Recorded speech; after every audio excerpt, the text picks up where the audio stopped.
Hisar Lok Sabha seat पर चुनाव जीतने वाले पूर्व केंद्रीय मंत्री और कांग्रेस के नवनिर्वाचित सांसद जयप्रकाश उर्फ जेपी ने बीजेपी को निशाने पर लिया है। जी मीडिया से बातचीत करते हुए जेपी ने कहा कि बीजेपी के राज में अमृतकाल योजना के नाम पर घोटाला हुआ है। सांसद पद की शपथ लेने के बाद वो इस बारे में जांच की मांग करेंगे। साथ ही जेपी ने इनेलो और जेजेपी को बीजेपी की बी टीम बताया और दावा किया कि विधानसभा चुनाव में जनता न केवल इनेलो और जेजेपी का बल्कि बीजेपी का भी इलाज करेगी। उन्होंने कहा अब हफ्ते में 2 दिन वो हिसार में रहेंगे। कांग्रेस नेता जयप्रकाश उर्फ जेपी हमारे साथ है। तमाम सियासी पहलुओं पर इनसे बातचीत कर लेते हैं। जेपी जी, पहले तो जीत के लिए आपको बहुत बहुत बधाई। धन्यवाद जी। जेपी जी, ये जानना चाहेंगे कि अब किस तरह से आगे की ओर रहेगी और जीत का श्रेय किसको देना चाहेंगे? देखिए, जीत का श्रेय वैसे तो हमारी पार्टी ने शुरू में कह दिया था, राहुल जी ने और हुड्डा साहब ने, कि अब की बार ये पहली बार इंडिया गठबंधन के उम्मीदवारों का चुनाव जनता लड़ रही है। क्योंकि जनता भारतीय जनता पार्टी की तानाशाही, भारतीय जनता पार्टी में जिस तरीके से कानून व्यवस्था नाम की कोई चीज़ नहीं, महंगाई चरम सीमा पर है, बेरोजगारी चरम सीमा पर है, इन सब बातों को लेकर के लोगों में गुस्सा था। तो जिसको हम जन आक्रोश कहते हैं, तो जब जन आक्रोश होता है तो फिर जनता सड़कों पर निकल आती है। वो हालत इस चुनाव में थी। इस चुनाव में व्यापारी संगठनों का, किसान संगठनों का, कर्मचारी संगठनों का, नौजवान साथियों के ऑर्गेनाइजेशंस का, कर्मचारी की ऑर्गेनाइजेशंस का, सबका योगदान था।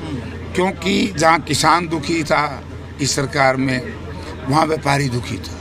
जहाँ व्यापारी दुखी था वहाँ मजदूर दुखी था। यानी कि संविधान को बचाने के लिए हमारे दलित समाज के लोगों ने कितनी यातनाएं अपने शरीर के ऊपर सहनी पड़ी। तो सारा किसान, मजदूर, कर्मचारी, व्यापारी, हर वर्ग में इसके लिए सबको कलेक्टिव साझी एक लड़ाई थी, सब ने उसको जीता है। लेकिन राहुल जी ने इस देश में घूम घूम करके एक राजनीतिक चेतना पैदा की। नरेंद्र मोदी जी जो देश को भ्रमित करते थे बिना किसी विजन के, आज भी नरेंद्र मोदी जी का कोई विजन नहीं है। पूरे चुनाव में भारत के प्रधानमंत्री ने ये नहीं बताया जो बताना चाहिए कि हमारी अर्थव्यवस्था अगले 5 वर्ष में कहाँ होगी। केवल पाकिस्तान से प्रधानमंत्री बनेगा, पाकिस्तान से ये आ जाएगा, इससे पेट नहीं भरेगा नौजवानों का। अच्छा, जितना मार्जिन आप मानकर चल रहे थे, क्या उतना मार्जिन आया या उससे भी लगता है कि अभी बूस्ट होने की और जरूरत है? मेरा तो उससे ज़्यादा आ गया। कल बताया तो था, सारे नुकते आ रहेगा। हर जीत गया 63,000 से। 63,000 की जीत बहुत बड़ी जीत होती है। और उसमें शहर में जो हमारे खिलाफ एक दुष्प्रचार करने का प्रयास किया था बीजेपी ने, एक बीजेपी के मुंह पे करारा चंपत लग गया। अब तो बीजेपी ने मानना पड़ेगा ना, शहर में कुछ नहीं किया। ये जो हमने किया था, चाहे जयप्रकाश एमपी था, सावित्री आंटी मंत्री थी, या हुड्डा साहब की सरकार कहिए, उसी टाइम हुआ ना। उसके बाद तो कुछ नहीं हुआ। आप भी मानते हो। एक अमृत योजना है, उसका सारा मार खाएगी। क्या किया है सर, बताओ। कुछ चीज़ नहीं हुई हो। जिस योजना पर आप सवाल उठा रहे हो, क्या अब इंक्वायरी करवाने की दिशा में आपकी तरफ से कुछ कदम बढ़ाए जाएंगे? हिसार को लेकर क्या फोकस रहेगा? मुझे ऐसा लग रहा है पूरे हरियाणा प्रदेश में, क्योंकि मुझे रोहतक का इशू याद है।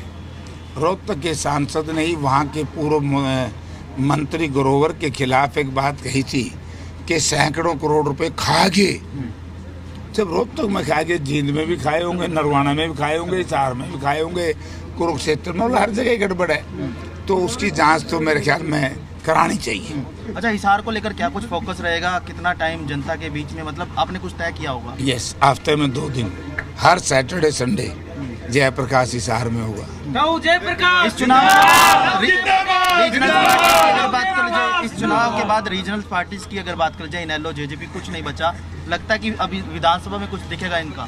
देखिए, मैं बहुत पहले से कह रहा हूँ, जेजेपी बीजेपी, जेजेपी लोकदल, ये बीजेपी के लिए काम करती हैं। कुरुक्षेत्र के अंदर अभय चौटाला चुनाव लड़ रहे थे और बहुत बड़ा नेता अबे ही सत्य है ऐसा भी लिखवा दिया।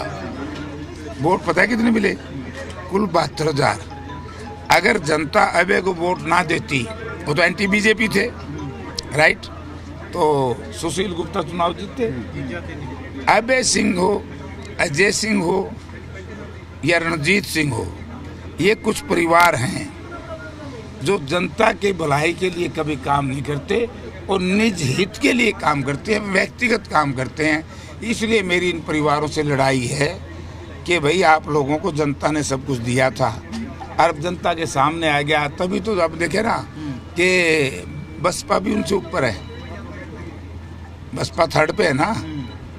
और आपको याद होगा बड़ौदा बाई इलेक्शन में थर्ड पे उसकी पार्टी थी मिस्टर राजकुमार सैनी की, उस पर भी चौथा 5वें नंबर पे थे, ई भी तीसरे चौथे नंबर पे हैं। अब तो मैं आपके माध्यम से लोगों से निवेदन करूंगा कि प्रजातंत्र है, मर्जी आपकी किस पार्टी को आप माने, किसके सिद्धांत को माने, लेकिन जब तक ये जेजेपी और इस लोकदल से पीछा नहीं छुटवाया जाएगा, हरियाणा प्रदेश में प्रजातंत्र का स्वरूप सही नहीं आ सकता, क्योंकि बीजेपी से मिलकर काम करते हैं। कांग्रेस की अब विधानसभा चुनाव को लेकर भी स्ट्रेटेजी कुछ ऐसी रहेगी जैसे लोकसभा में देखने को मिली, एकजुटता सब कुछ? एकजुटता थी नहीं मारा है, नहीं रहेगी। और बीजेपी की डाल थोड़े बोला, वो बाज गया, कदे कैप्टन बाज गया, कदे कुलदीप बाज गया, कदे गंगवा बाज गया, और कौन रह गया? बीजेपी की इतनी नेगेटिविटी का मुख्य कारण क्या मानते हैं, जिस हिसाब से क्या इनके अंदर भीतरघात हुआ है? भ्रष्टाचार। बीजेपी जितना भ्रष्टाचार मैंने जिंदगी में बहुत सरकारें बनी हैं, कई सरकारों में मैं रहा हूँ या उनके साथ काम किया है, जितना भ्रष्टाचार भाजपा में किसी में भी नहीं। दूसरों को चोर समझते हैं, बोलते हैं। और सबसे बड़ा, अगर वो शब्द का इस्तेमाल मैं तो नहीं करता, गंदे शब्दों का इस्तेमाल भाजपा वाले कर सकते हैं। तो व्यापारियों की हालत आज क्या कर दी, कहते ना बाल उड़ा दिए, गंदे कर दिए, अरे के समारेंगे लोग विधानसभा चुनाव में। हाँ चलिए, शुक्रिया। तो कुल मिलाकर कई पहलुओं पर जयप्रकाश उर्फ जेपी ने खुलकर बातें की और सीधे तौर पर विधानसभा चुनाव को लेकर भी कहीं ना कहीं आश्वस्त नजर आए। और जिस हिसाब से हिसार लोकसभा को लेकर ये चले थे, कहना इनका ये है कि अब 2 दिन जो है हफ्ते में हिसार की जनता को देते नजर आएंगे। कैमरा पर्सन राजेंद्र कुमार के साथ रोहित कुमार, जी मीडिया हिसार।